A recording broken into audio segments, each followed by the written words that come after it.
Baka nabati na yan, ah. Sabi ko sa'yo.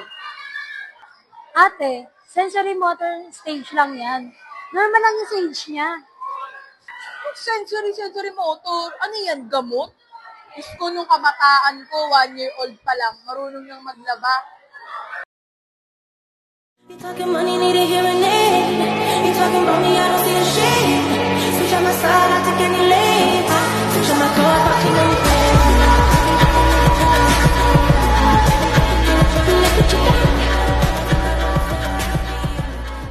Hello, Tita ng Bayan. Let Kuya Nat explain.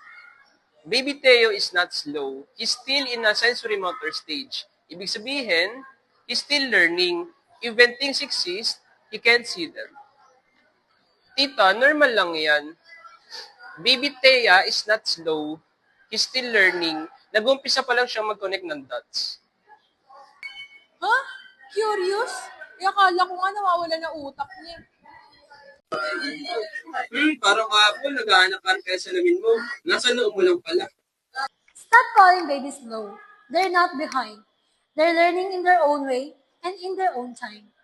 Like baby Thea. She's in the sensory motor stage where babies are just starting to understand the world. That when something disappears, it might still exist. That their actions have effects. That learning takes practice, not pressure.